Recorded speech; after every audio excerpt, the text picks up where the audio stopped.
Good morning, class. This is your English teacher, says Sanjay. I welcome you all to yet another YouTube session. So today I've taken up the poem called Last Bargain. It's a poem from 4th unit of English Honeydew Text, and it's written by a really famous poet, Rabindranath Tagore.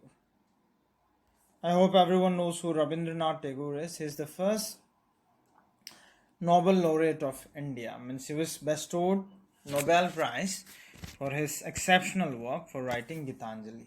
Alright. So now, without any further ado, let's begin the poem. There is this preface. We'll try to read and understand what this poem is about. Okay. The poem is named The Last Bargain, written by Rabindranath Tagore. See, what is bargain? We need to understand what bargain is first before we begin. So as you can see, a bargain is an agreement in which both parties promise to do something for each other. Okay. So let's say there is a bargain being struck between two people. So it is some sort of agreement in which both people will ready to exchange favor. Alright. Well, in this case, this man was in need of a job, so he's trying to strike a bargain in exchange for something. What is it going to be? Let's find out. Okay. So this person here was looking for work. He was waiting to be hired. He successfully strikes a bargain but thinks it's worthless. He tries again but doesn't like either. Finally, in the last bargain, when he is hired for nothing, whatever, he is happy as never before. What is the bargain and why is it the best? Let's read the poem and find out. Okay. Here we are. Come and hire me, I cried while in the morning.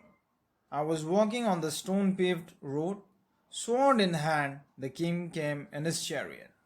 He held my hand and said, I will hire you with my power.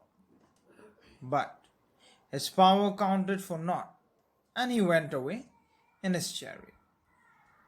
So what do we understand from reading the first stanza?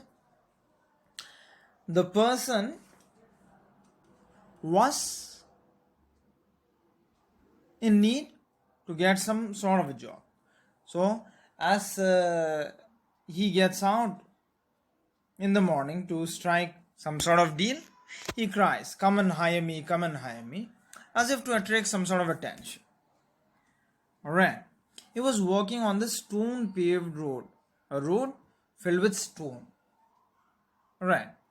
So, stone paved road basically means the difficulties. It is reflection of the difficulties we face in life. So basically it means that this man was going through some tough time and was looking for some sort of job. And as he was walking along, there came the king in his chariot. Okay. So what is chariot, class? I believe you all know chariot refers to this two-wheel mode of transport run by horses basically. Okay. In olden days, chariot used to be some sort of status symbol by people in order or power like king and all. Okay. So holding his sword in his hand, a king comes in his chariot and holds the hand of this person and says, I'll hire you with my power. But his power counted for naught. Naught refers to zero. Means his power counted worthless. And he went away in his chariot because the man refused to work for the king. Okay. Who was nothing but a symbol of sheer power. Okay. So by reading the first stanza, what we have understood is the man in this poem, of course, is willing to get or crack some sort of deal or cut into some sort of bargain as written, but then does not want to work under the influence of some sort of power. Okay. So he refuses to work for the king. And the king's power are nothing for him. Okay, they don't mean anything to him. I believe it's clear. Moving on to second stanza. I'll read them. In the heat of the midday, the houses stood with shut doors. I wandered along the crooked lane. An old man came out with his bag of gold. He pondered and said, I will hire you with my money. He weighed his coins one by one, but I turned away. Okay. So in the heat of the midday, basically it reflects to scorching summer season. Okay. In the scorching summer season, midday is the time where sun's glaring heat makes life difficult for us, isn't it? It is that time wherein people choose to stay indoors. They do not venture out, right? So this man who was in search of job was still out venturing when most people were indoors due to scorching heat of the sun. He says, I wandered along the crooked land. Crooked here refers to a land that is not, crooked basically means something that is not straight. Okay, so this refers to difficulties the man had been facing in striking deal, alright, or bargain as popularly called. So he was walking on path or road less traveled by or chosen by, because he was in need of a job. Okay, so in this scorching heat he kept walking. As he was walking, he was approached by an old man who held a bag of gold. Alright, so someone holding a bag of gold is a reflection of his wealth. Okay, so basically he was approached by a wealthy man. Okay, so this wealthy man pondered, thought for a while and said, I'll hire you with my money. And he started weighing in, dropping in his coins one by one. But the man turned away, means he was in no mood to work for money. So basically, in the first stanza we saw he was being tried upon to, the king tried him to work under him through his power, but he was denied.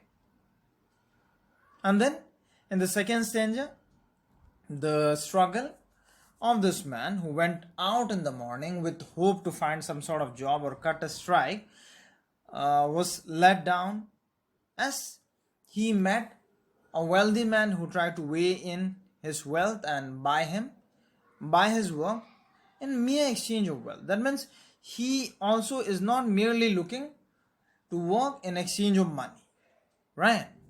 Wonderful. Let's move on to third stanza. It was evening. The garden hedge was all aflower. The fair maid came out and said, I will hire you with a smile. Her smile paled and melted into tears, and she went back into the dark. Okay, so now see, the man had been struggling from early morning and without much success. As sun was setting, it was evening. He came nearby a garden. The garden hedge was all aflower. Hedge refers to this fence. Okay, basically bush grass fence. Okay, so beautiful flowers were blooming in this garden, and out came a fair maid. Fair maid here refers to a beautiful woman, let's say. So beauty is a trait we are talking about here. So beautiful, let's say, woman approached him and said, I'll hire you with a smile. Smile is a reflection of beauty. Okay, so she comes and says, I'll hire with your smile. But then the man who was looking to cut a bargain, realizes that, smile is also something that won't last for a long time. So her smile paled and then it melted into tears. When she was into tears and she went back alone into the dark. Means the man did not choose to be hired by the fair maid. Okay, so by reading the three stanzas, what we have understood is he of course wants to strike a deal, but then he does not want to vouch for power or wealth or beauty. So what is he looking for? What is he exactly looking for? Let's find out by reading the following paragraph. Okay. The sun glistened on the sand and the sea waves broke waywardly. Waywardly basically means freely. The sun glistened on the sand and the sea waves broke waywardly. So this describes what time. See, in the third stanza, evening time was this being referred to, isn't it? So it referred to the hopes of the man trying to find a job. Basically his hopes were dwindling, isn't it? But in the fourth stanza some beautiful words are chosen, like what is it? The sun glistened on the sand means it was early morning again, so he sets up fresh the next day again in search of a job, isn't it? The sun glistened on the sand and the sea waves broke waywardly, and the sea waves were moving freely. So this is a reflection of hope. Clear? Of course the man was in trouble for not being able to cut a strike or a deal, but then that did not prevent him from trying to find some sort of job. The next morning he comes back. Okay. And what does he see? Let's find out. A child sat playing with shells. He raised his head and seemed to know me and said, I hire you with nothing. From henceforth, that bargain struck in child's play made me a free man. Okay. So, interesting. The poem, the man who was out to find job now happens to see a child, free spirited child playing with shells. Okay. As if the child knew the man, he raised his head and said, I'm ready to hire you, but I will pay you nothing. So those words were touching, moving. See, this child has no power, no money, no beauty, and is in no position to sort of make any kind of offer to the man looking to cut a strike. But then he readily agrees to work with him. Why? Because it is representation of free will. Okay. There are no set boundaries or bondages. So from henceforth, that bargain struck in child's play made me a free man. So from that moment itself, the man who was out looking for a work became free spirited and would now not merely be influenced by power, wealth, or beauty. He will, of course, be in need of a job, but then these are not the only things he'll be wary of. Alright, class. So this poem has greatest symbol. So for your standard, I believe whatever translation is made will suit you. It's a beautiful piece written by Rabindranath Tagore. Okay. So in life, not always money, power, beauty are important, because all these things will fade away. Your free will and spirit to do things will remain with you forever and ever. Okay, this is what is being described basically in the poem. So there are some there are some exercises as well. Let's try and read them. Okay. Alright class, so let's take a look at the exercises. Question number 1, working with poem. We'll try to do them as simple as possible. Who's the speaker in the poem? And the speaker in the poem basically is a person looking for work, isn't it? You can say a daily wage worker, right? The king's sword in hand suggests. What does king's sword in hand suggest? Find it out. Is it wealth? No. Is it power? Or is it more power than wealth? Number 3. The old man offered the speaker a lot of money. Why did he turn down the offer? See, materialistic gain or financial or wealth was not the only thing he was looking for. Okay. Question number 4. Find in the poem lines that match the following. Read both one after another. I have nothing to give you except goodwill and cheer. Her happiness was no more than sorrow in disguise. The king's might was not worth much. It's simple, class. I have nothing to give you except goodwill and cheer. This lines will be substituted by the line spoken by the child to the man looking for work, wage worker. Her happiness was no more than the sorrow in disguise. This lines will occur in a conversation made between maid and the worker. The king's mite was not worth much. First stanza. Okay. Fifth question. How did the speaker feel after talking to the child on the beach? He felt quite free spirited and he understood what is being free will and all those important stuff. Okay. It made him feel like a liberated person. Okay.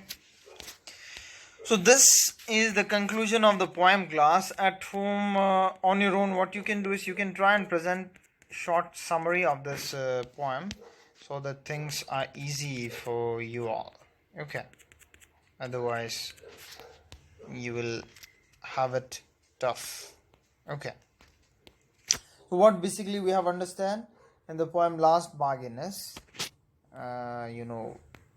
this poem is written by the poet Rabindranath Tagore. It describes the struggles of simple person like a daily wage worker who is on his way out to find some sort of a job and is struggling with various challenges and problem in his life. So he's learned to get some sort of he's learned to cut a strike with power, money and beauty, but then he refuses all this and is simply awestruck when he finds a child playing in the beach and is offered to work for him. Okay, so beautiful meaning being illustrated there. Okay, so try to solve these exercises on your own class. With this we come to conclusion of unit 4 of English Honeydew text. Thank you everyone.